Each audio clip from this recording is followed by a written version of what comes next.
नमस्कार, मी सुनील. आपण पाहतात आवाज इंडिया मराठी. महाड चौदार येथे 20 मार्च 1927ला डॉक्टर बाबासाहेब आंबेडकर यांनी ऐतिहासिक सत्याग्रह केला होता, ज्यामुळे बहुजन समाजाला पाण्याचा हक्क मिळाला. आज या घटनेला 99 वर्ष पूर्ण झाली आहेत. या निमित्तानं महाड चौदारतळ्याच्या ऐतिहासिक ठिकाणी महाराष्ट्र राज्याचे मुख्यमंत्री देवेंद्र फडणवीस यांच्या उपस्थितीत 55 कोटी रुपयाच्या विकास प्रकल्पाचं भूमिपूजन करण्यात आलं. या सोहळ्याला रामदास आठवलेजी, संजय शिरसाट, भरत गोगावले, मंत्री उदय सामंत यांच्यासह अनेक मान्यवर उपस्थित होते. चौदारतळ्याच्या विकासामुळे स्थानिक समाजाचा सामाजिक आणि सांस्कृतिक समृद्धीला चालना मिळणार आहे. तसेच या ठिकाणी डॉक्टर बाबासाहेब आंबेडकर यांच्या योगदानाची महत्त्वाची आठवण कायम राहील. या ऐतिहासिक घटनेला 99 वर्षानंतर ऐतिहासिक सत्याग्रहाच्या स्थळी झालेल्या विकास प्रकल्पामुळे एका नव्या चांगल्या युगाची सुरुवात झाली आहे.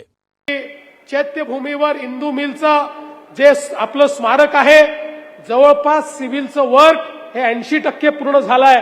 पुतळ्याचं काम देखील आता अंतिम टप्प्यामध्ये आहे. लवकरच अतिशय सुंदर अशा प्रकारचं भारतरत्न डॉक्टर बाबासाहेब आंबेडकरांचं स्मारक हे त्या ठिकाणी सुरू होईल. मागच्या काळात जेव्हा मी लंडन स्कूल ऑफ इकॉनॉमिक्सला गेलो होतो, त्यावेळेस त्यांना विनंती केली होती की या लंडन स्कूल ऑफ इकॉनॉमिक्सचे एक रिव्हियर्ड अशा प्रकारचे स्टुडंट, एक स्कॉलर भारतरत्न डॉक्टर बाबासाहेब आंबेडकर राहिले आहेत. आणि म्हणून आम्हाला या लंडन स्कूल ऑफ इकॉनॉमिक्स मध्ये एक डॉक्टर बाबासाहेब आंबेडकरांच्या नावाचं अध्यासन तयार करायचं आहे. त्याला तुम्ही परवानगी द्या.